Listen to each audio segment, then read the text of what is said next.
Greetings and welcome to this episode of Bring It On. My name's Bob Hayes and I'm going to be your host for today's show. I have with me today a candidate for the Board of Selectmen in the town of Hanson, Matt Dyer. Matt, how are you? Good to see you, Bob. Thanks for having me. Good to have you here, and congratulations for running for one of the open seats on the Board of Selectmen in Hanson. As you know, it's a fairly difficult job. There's tremendous amounts of boards that don't have anybody running, so to have 4 candidates running for the Board of Selectmen, it gives the voters an opportunity to have a choice. Yep. Lots of the races run uncontested. Lots of seats remain open. If you watch Board of Selectmen's meetings, and I know you've been there, you'll see that they announce we're looking for somebody for this board and somebody for that board. It's hard to get volunteers, so I applaud all 4 of the candidates that are running for Board of Selectmen.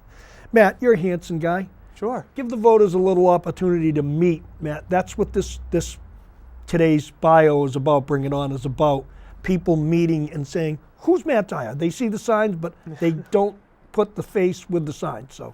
Yeah, absolutely. So right now I'm living up on Woodman Terrace, and it's so great to be back in Hanson. Right now I'm a community and urban forester over in Brockton, and I'm implementing a $1.5 million energy efficiency program where we're planting free trees to increase tree canopy cover to reduce energy costs. So there's a lot of moving components, the science behind planting a tree, community outreach, engaging with city officials, and it's a great job as it's different every day. So I'm back in Hanson. I'm ready to get back involved in our community as I went up to Maine for 6 years to do my education. I have my master's in business and administration and from Thomas College, and I have my bachelor's of science in parks, recreation, and ecotourism, as well as environmental law and policy. So it's kind of nice to kind of resettle and get back to the roots of Hanson. As I grew up in the town of Hanson, I was always engaged in our community, I'm sure as you know. I always helped out my elderly neighbors who were just too tired to take care of their lawn work, or I mowed lawns for veterans who are at the time active military over in Afghanistan, so their wife didn't have to worry about mowing the lawn or paying an extra bill. And I did it for free because that's the kind of guy I am. I'm always about giving back, and I truly believe good things happen to good people. So I've also been involved with Green Hanson, which is a grassroots organization to kind of move Hanson in a more sustainable direction and just kind of bring awareness about energy efficiency, conservation, and of course our environment, because we only have one planet. So I really became involved in conservation, anthropogenic climate change when I went to the brand new high school. I started noticing that there were little switches and gauges up on the walls and the ceilings, and of course, me being curious, I had to ask, and no one could answer it until I met Bill Thrasher. And Bill Thrasher is a really great guy. He took me right under his wing and taught me all about what these sensors do and why they're important, why we're building efficient buildings because of climate change. So it was just really neat to learn about why we're doing this and then the anthropogenic climate change. And that's when I decided to go with environmental sciences when I went to college.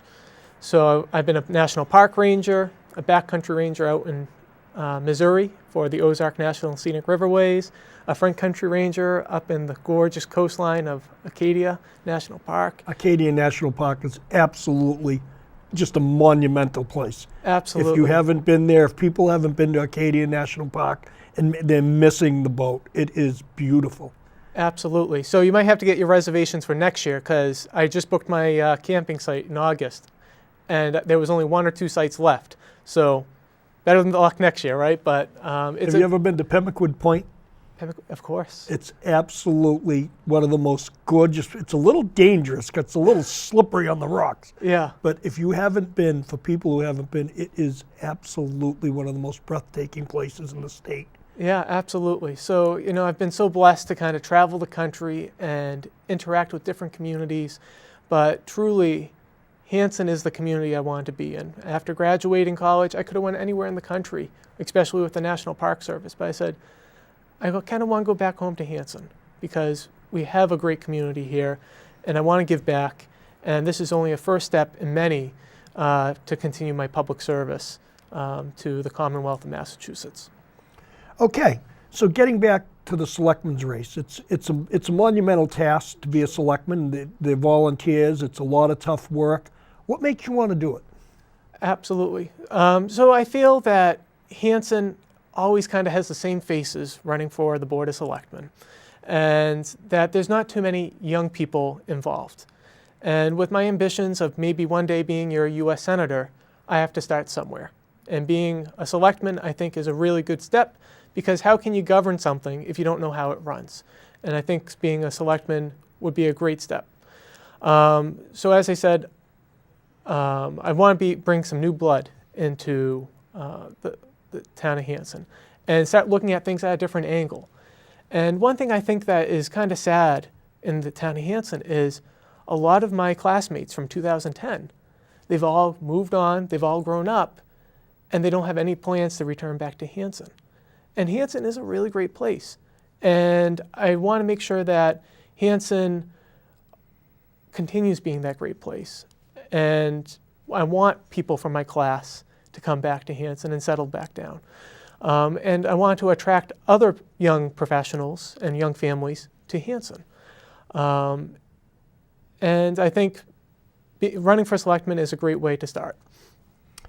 What do you see as the needs of Hanson, whether it be change, stay status quo, or things that can make, as you put it, the great town of Hanson that we all live in and we know and love, because I've lived there for many years and I want no other place to be but right in the town of Hanson myself. Both of my daughters bought houses here, and so it's a great place to live. I give you that 150%. What do you think we should do, or what do you see as needs, or what do you see as changes? I know Green Hanson, we're all on that bandwagon as far as people who don't take care of the environment should understand that the environment, we only have one of it. So. Sure, absolutely. So one of the things that Hanson has a problem with is we're a drive-through town. There's no attraction here. There's really not much to do other than to go for a walk or go bowling down at the Hanson AA. But other than that, there's really not too much happening in our quiet town, which, you know, to some that's really attractive, that it's a quiet kind of town. But I believe that we should really work on revitalizing our Main Street, because we would be the only town on the Old Colony line, and for the most part on the South Shore, to have a walkable downtown right next to the train station. And I understand there's a lot of environmental concerns, especially with Burridge being right there. But how about if we took that concern or that problem and we showcased it? How nice would it be for a young couple from Boston to take the train down to Hanson and spend the day, go to a cafe, grab lunch, grab coffee or whatnot, and then rent a bike, and then maybe go explore Burridge? And what if we connect Burridge to Main Street and built a beautiful boardwalk where we could utilize this beautiful wildlife sanctuary and attract people and connect people to nature? And then afterwards, after your nice sunset bike ride, you can come back, grab dinner, maybe drinks, and then hop back on the train and go back to Quincy or Boston or Plymouth. And I think that might be a great way to bring new businesses in, because we really need to start diversifying our tax revenue, right? I think we're focusing too much on the residential component, and I think that we need to bring in a little bit more businesses, bring in more young families, because if we only focus on one part of the equation, we're going to fall apart eventually, and we're going to fall behind in our schools. We're going to fall behind in our infrastructure, and we're not going to be a desirable place to live.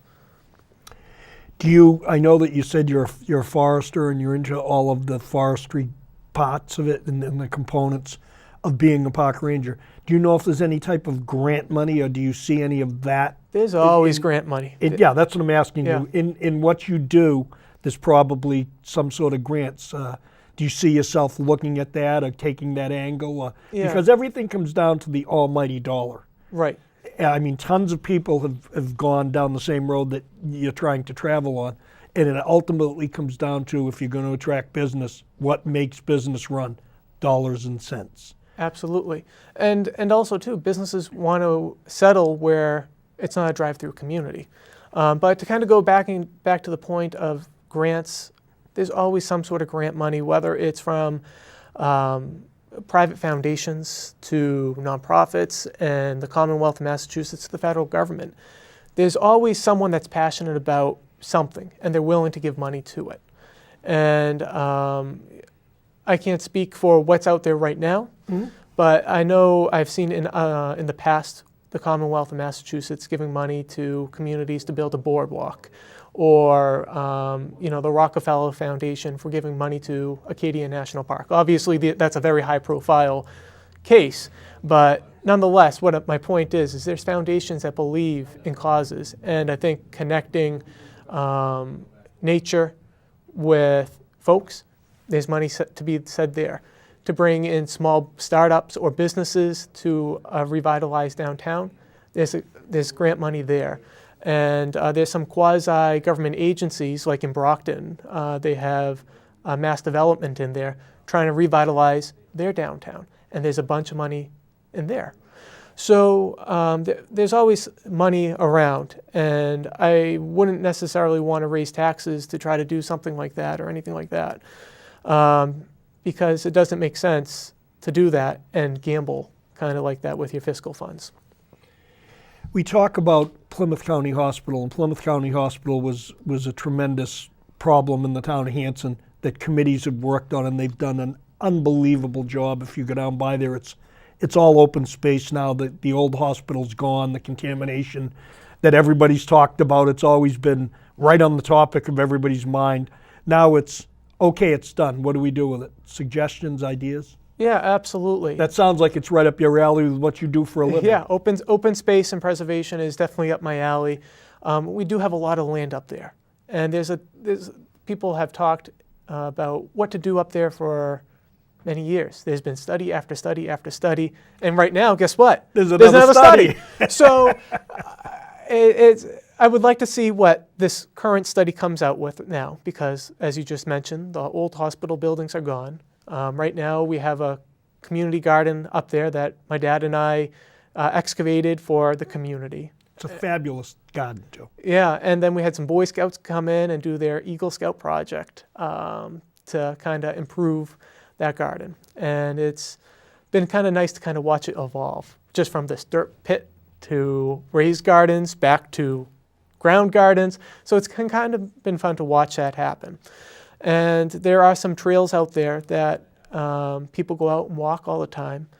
And my long-winded answer for this is I want to kind of see what this study comes out with, because we just did a comprehensive survey last year or back in 2016 to see what the town people want to do. And I kind of liked the idea of dividing it up into thirds. We do need some affordable housing in here, because when I was looking to come back to Hanson, I couldn't come here until a silver bullet came along, a miracle came along where I could come back to Hanson in an affordable way. So we definitely do need affordable housing. We definitely need a little bit more apartments, and this is going to help with diversifying that tax revenue. It's amazing how Hanson has changed. Way back when I bought my first house on Gowan Drive, it was in the $50,000 range, and when I sold it, I think it was $350,000, or right in that general vicinity, and I moved across town into a different development. But I do see that as an issue, the affordable housing that you're talking about, and what may go in at Plymouth County Hospital. There's been a tremendous discussion about what should go on with different buildings in town. Yeah. Do you see any joint efforts that maybe could be spearheaded, if you're successful running for the Board of Selectmen, to maybe spearhead some of the residents into action, so to speak? Sure, absolutely. So for that, I think once we have that study and we finally figure out what people really want here in the town of Hanson, I think if we give the people what they want, they will come and they will help out and try to push that forward. But if we propose something that is unpopular or seems very biased in one way or the other, which I'm sure that will happen because that's politics, but if you have a working group behind it that's really passionate, and that passion is contagious, I'm sure something would happen up there. And I'm not sure which kind of building would it be, whether, if it's a new council of aging or maybe a new library or indoor field where we could have soccer and baseball, volleyball year-round. Because right now, kids are playing soccer games 8:30 at night on a Friday. It's crazy. I try to take out my little cousins and let's go out to the movies. Let's go to the drive-in. Oh, sorry, Joey's got a game at 8:30. 8:30 on a Friday? Yeah. So the demand is there. So maybe that could help bring in revenue for the new recreation department and go from there. But who knows? This is all pie in the sky, and but I believe that if the plan is good, people will go for it and make it happen. The DPW building, we're switching gears a little bit. Sure. The DPW building there's a proposed new location off of Pleasant Street down on Hawks Avenue. Yeah. What's your thoughts on that? I have concerns about putting a DPW next to a wildlife sanctuary for a couple of different reasons. That wildlife refuge is there for the wildlife. And I understand that I just proposed, maybe increasing the usage of it, of human interaction. But right now we have a user group that's down there. And they appreciate the peace and tranquility of Burridge and just kind of getting lost. And now we have to think about how this DPW building would affect that user group and the wildlife. Because now you're going to have backup signals going of a few trucks at a time. You're going to have slamming of the trucks and all this extra ambient noise, and never mind the light pollution. But at the same time, too, I understand that we need a new DPW center. But I just want to make sure that we do it in the appropriate ways, because you have to think about what's going to go at this location. We're going to have a lot of salt going in this location. Is that salt going to leach into the soils and maybe change the ecosystem down there? So I think we have to look at these plans a little bit more. I'm trying, over the next couple of weeks, I'm trying to meet with different department heads, and I would definitely want to learn more from the department itself to see exactly what we want to do down there. There's been a study done by the town as far as that site, and there's been some concern with town residents that that site may have still be contaminated. Mm-hmm. Both sides of the coin. Right. And it's all chit-chat. Right. I do know that there's been environmental impact studies done by the state saying that that property is clean and clear. And obviously it leads out to the Burridge, am I correct? Right. It abuts the Burridge. It abuts the Burridge. And there's a huge area in the Burridge. I know when I've gone down there and people park and they walk through the Burridge. Do you think it's clean?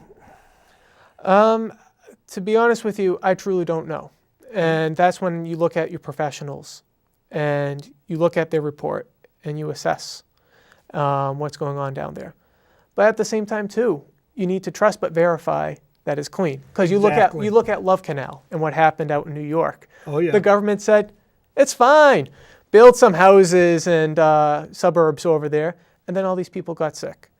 So I would want to make sure that look into the report, look at who's writing this report, and look at their integrity before going full in on this site. Mm-hmm. Good. Other sites in town, we talked about the developing of Main Street and trying to bring that back to what it was during the heydays of the Cranberry Company. And there's been several discussions about what could happen with the Cranberry building other than multiple use industrial type buildings, because you obviously have to get a tax base. Any ideas on how to change the tax burden? As you say, we're in a drive-through or a bedroom type community, and all these adjustments or changes come on the backs of the taxpayers. How do we maybe lessen that? Sure. So obviously it's up to the property owner of the Cranberry buildings. Right, we just can't go in and say, Town of Hanson, we're taking over, right? No, we can't be obviously doing that. not. No. But what I would love to see down there would be a multi-use building. maybe a little bit of cultural art, where you could rent off rooms for artists and musicians, photographers. Because over in Brockton, they have done that. They took this old warehouse, they renovated it, and they started renting out rooms to artists or just office, people that are working from home that kind of want their own separate office.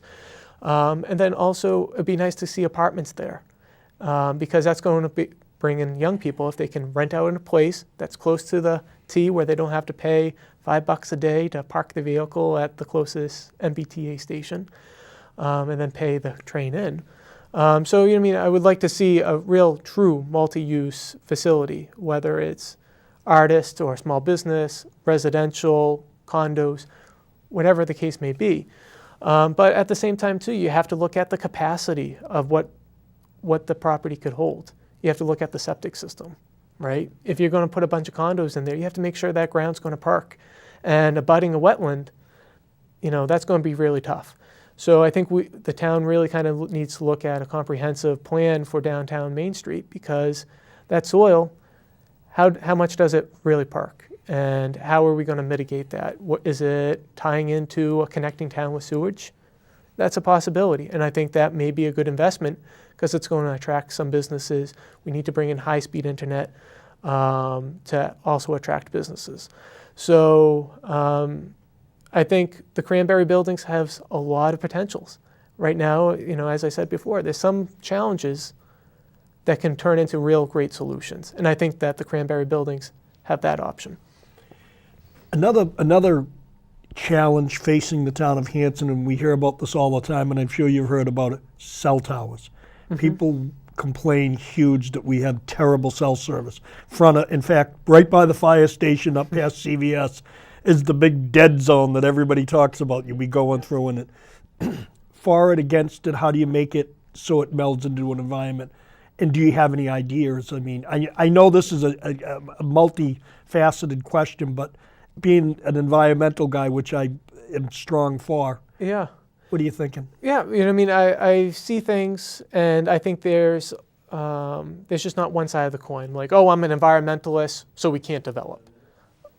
I get excited about business projects, and I can see that. I really can. I'm excited talking to you about this, because it's something that's near and dear to everybody, I think. Yeah, but at the same time, we do have to protect the environment, and we need to make sure that the health, that people's health don't get compromised either from living underneath a cell tower.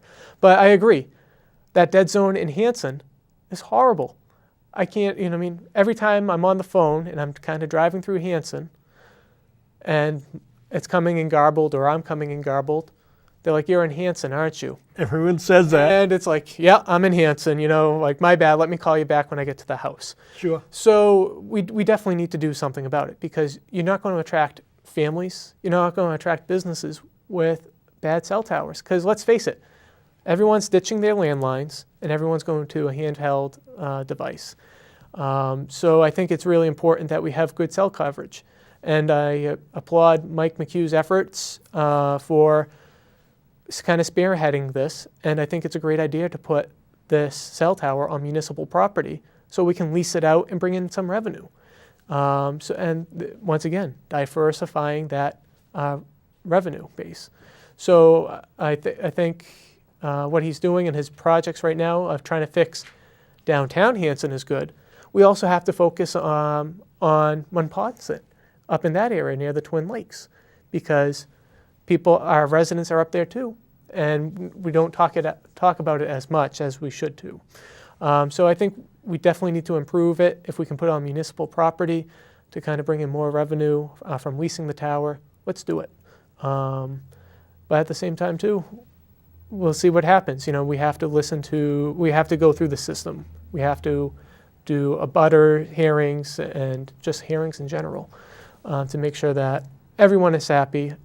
No one's going to be happy with a cell tower in their backyard. So finding those strategic locations is something that is going to pose a challenge. I agree. Cap, I'm going to switch gears a little bit. Sure. And I don't expect you to know tons about this, but the capital improvement plan. A lot of people say that a lot of the buildings in town the capital improvement plan doesn't work quite as quick as it does. I know the capital improvement committee does a fabulous job. I've sat with them many, many times, but they get their hands tied financially because everything ultimately comes to dollars and cents, and no one wants to raise taxes. Right. The taxpayers don't want that. How do you streamline the capital plan? Yeah. I mean, it's tough because there's been a lot of things on there for many, many years. And do you devote a certain amount of money to it? What's your thought on it? And I know it's this is not an easy question. Sure, and that's a great question. Right now, one thing that Hanson is lacking is green community status. And for people that aren't familiar with green community status, it is a program that is sponsored by the Commonwealth of Massachusetts, where if you have certain policies in place and you make a commitment to making your buildings more energy efficient, the Commonwealth of Massachusetts will be throwing money at your community to make those capital improvements. And we have to look at different partnerships in the area too, like regionalization of the police station. They said, oh, we're going to throw all this money towards capital improvement, upgrading equipment and not cell towers, but radio towers and stuff like that, and replacing radios. Green community status will help looking at improving HVAC systems, replacing windows, even purchasing vehicles. I believe it was Hull, where they were able to lease a couple Nissan Leafs for the Council on Aging, so they didn't have to ride around in this big bus when it was only one or two of them. And they were able to zip around in this little Nissan Leaf, and they spent less than $500 on the cars for over five years, I believe it was. So there's different programs that we need to start looking at and start thinking twice on, and we have to start opting in. Matt, as I told you when we started, this conversation has been so light and I've been so interested in it, we're running out of time. Sure. We've got about a minute. What would you tell the Hanson voters why they should vote for you? Sure. Why they should vote for you, a candidate for selectman? And again, I applaud you for running for the board. We have 4 candidates, gives people a choice. Absolutely. So I'm running for Hanson Selectman because I truly believe that it's time to infuse town government with some younger blood and try to attract more young families back to the town of Hanson. Because I grew up in this great community, I came back to this great community, and I hope that future generations look upon Hanson as a great community. So, thank you. Matt Dyer, ladies and gentlemen, candidate for the Board of Selectmen here in Hanson. As we end all of the Bring It On shows, if you need to get a hold of me or you would like to send something to me that you would like to see on a show, my email address is bobhayes4433@gmail.com, or you can call me on my cell phone at 617-538-0189. If you would like to host your own show, stop here on South Ave in Whitman, come into the Whitman Hanson Community Access Building, and they would be glad to hear from you. As always, till next time, watch Bring It On. Thank you.